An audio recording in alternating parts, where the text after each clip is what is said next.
Anda sedang mendengarkan Ranah Publik, dipersembahkan oleh suaramuslim.net.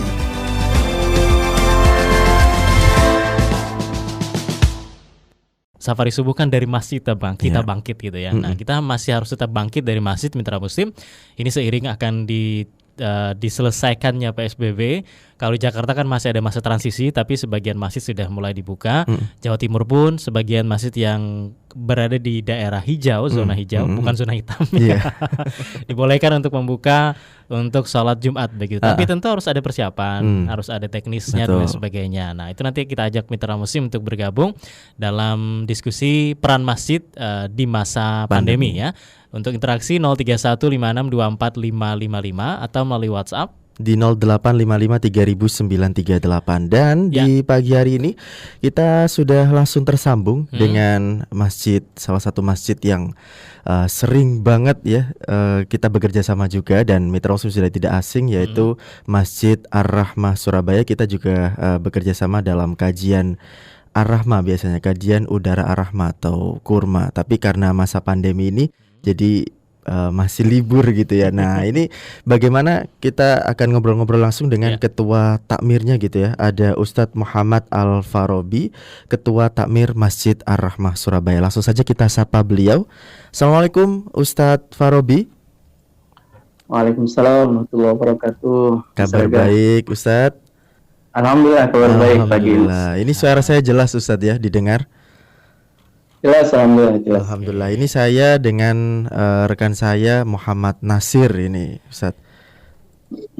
Baik. Iya, Ustaz, kalau kita bicara masjid ini ya, termasuk masjid-masjid yang selama ini mungkin mengikuti anjuran pemerintah untuk ditutup untuk agenda-agenda ibadahnya begitu ya. Nah, di Masjid Ar-Rahmah Surabaya begitu, meskipun tutup kabarnya, cuman fungsi-fungsi masjid yang lain tetap dijalankan begitu ya, tetap berperan di masa pandemi ini. Betul begitu, Ustaz? Jadi kami itu nutup masjid ya. Istilah nutup masjid ini sebenarnya agak kurang pas sebenarnya, karena nutup itu berarti seluruh aktivitasnya kemudian nonaktif. Nah, tapi memang karena faktor kondisi, akhirnya di tanggal 23 Maret itu kami menonaktifkan salah satu fungsi masjid. Karena selama ini kami memiliki 4 fungsi masjid yang kami jalankan. Yang pertama fungsi ubudiyah, di mana masjid menjadi pusat ibadah mahdohnya masyarakat ya. Itu salah satu kegiatannya ya sholat fardu, rawatib berjamaah, dan juga sholat Jumat. Nah, itu saja yang kami nonaktifkan. Sementara 3 fungsi yang lain kami tetap kerjakan secara maksimal, yaitu fungsi masjid sebagai masjid sebagai dakwah dan tarbiyah ya, di mana kemudian masjid menjadi pusat edukasi masyarakat. Jadi kajian-kajian walaupun tidak setiap hari kami tetap aktifkan, kemudian kaderisasi pemuda, hikmah dan lain sebagainya kami tetap berjalan. Dan memang kami gunakan teman-teman ini untuk kemudian bisa melaksanakan fungsi masjid yang ketiga, yaitu fungsi ijtimaiyah, di mana masjid menjadi basis pelayanan sosial masyarakat, masjid menjadi problem solver bagi masyarakat. Jadi di tanggal 23 itu, Mas Raga, setelah kami menonaktifkan satu fungsi masjid itu, kami kemudian bersepakat dengan tim, karena di kami itu takmirnya ada 28 orang, kemudian juga relawan kita ada sekitar 30-an, dan juga ada remas kita itu sekitar 15-an.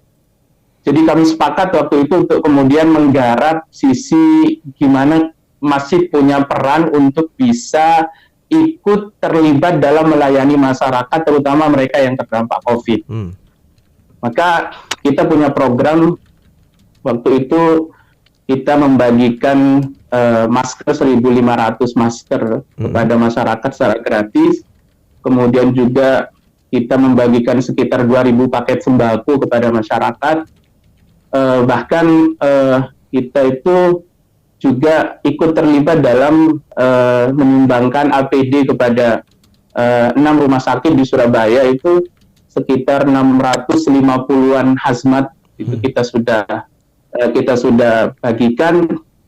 Bahkan terakhir kemarin ketika bulan Ramadan kami juga mendata beberapa masyarakat yang terdampak COVID di sekitar Masjid Ar-Rahmah, ada sekitar 350-an itu, kita setiap hari antarkan kepada mereka itu takjil dan buka puasa.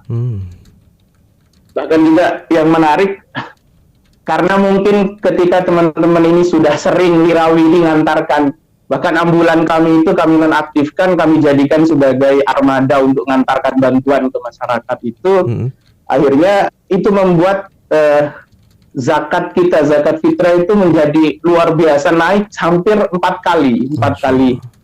kali dari biasanya, termasuk juga zakat malnya.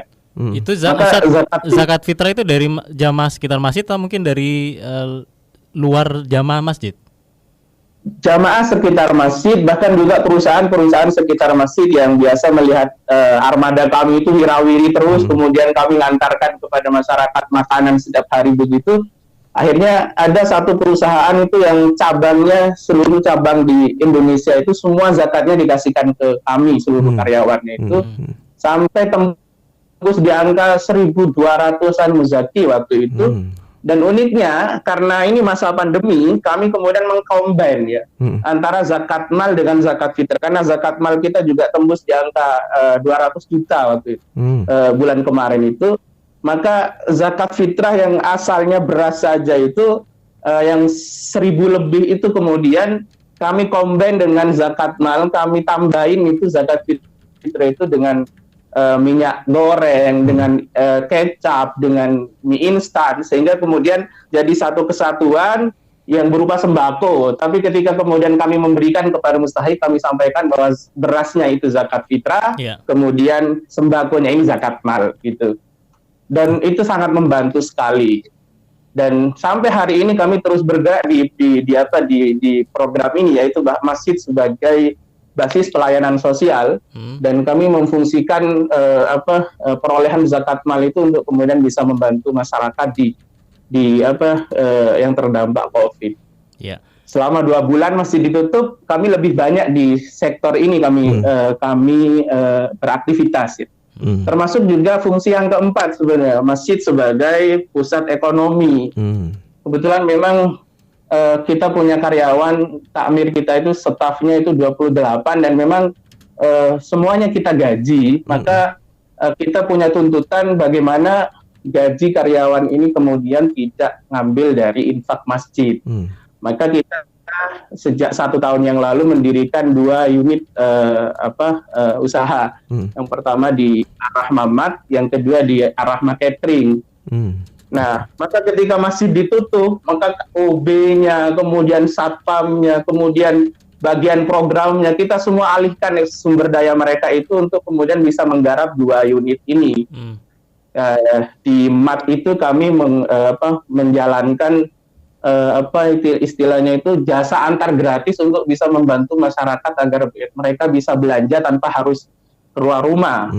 Dan bahkan sampai hari ini kami itu terinspirasi dengan apa yang dilakukan oleh Ibu Gubernur kita, Ibu Khofifah, yang kemarin di CX Expo nih, yang sembako murah dan kemudian bisa diantar. Jadi setelah Syawal ini kami kemudian di MAT kami itu kami menerapkan jasa layanan antar gratis seluruh area Surabaya. Seluruh area Surabaya, meskipun ke pelosok seluruh area Surabaya. Iya, seluruh area Surabaya. Jadi seluruh karyawan itu kami fungsikan untuk itu. Jadi OB yang kan masjid sudah ditutup itu kan kita punya OB 4 orang itu kan sebenarnya cukup 1 lah. Maka 3-nya kita alihkan.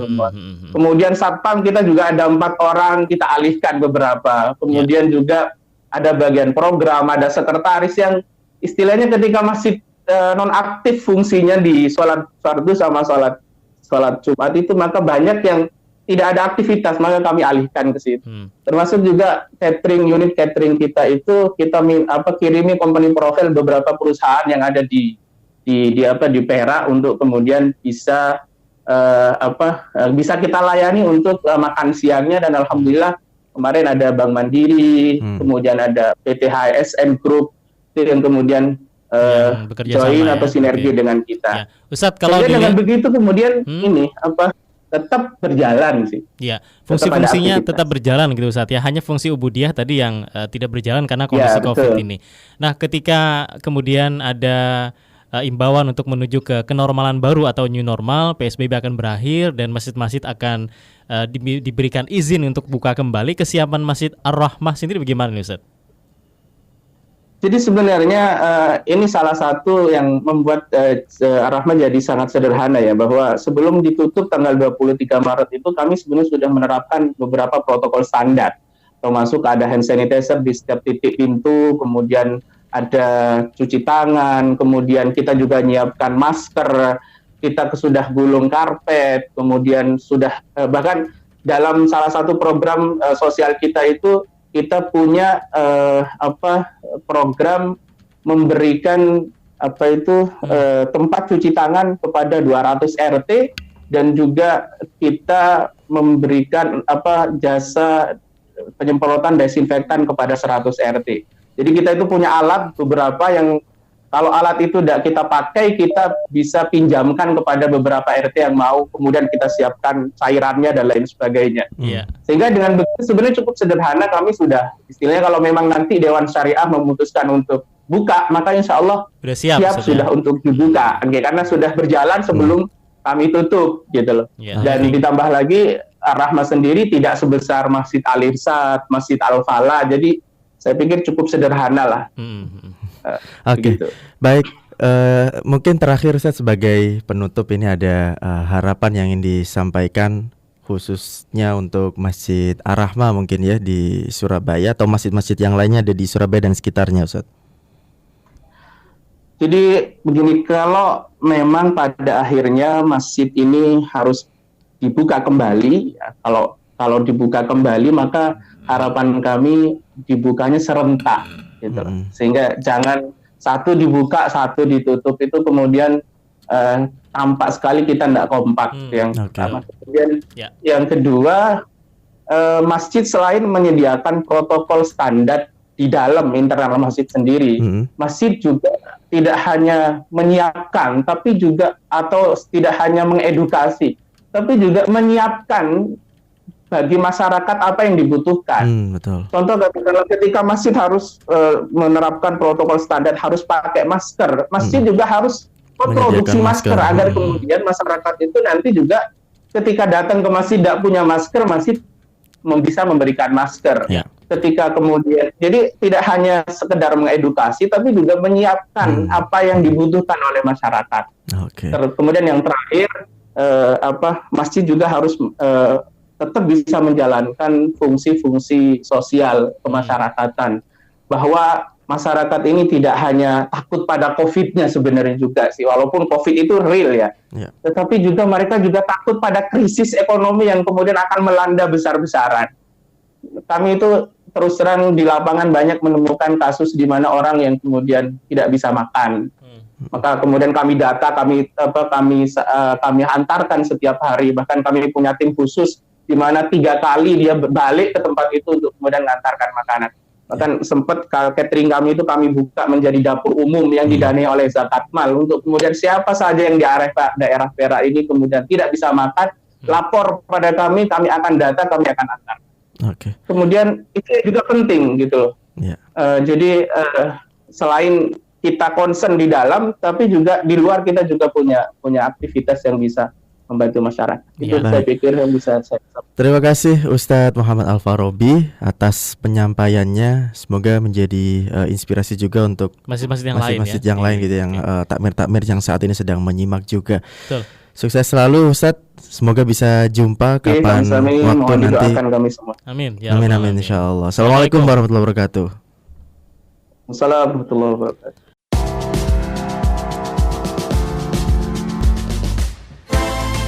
Anda sedang mendengarkan Ranah Publik, dipersembahkan oleh suaramuslim.net.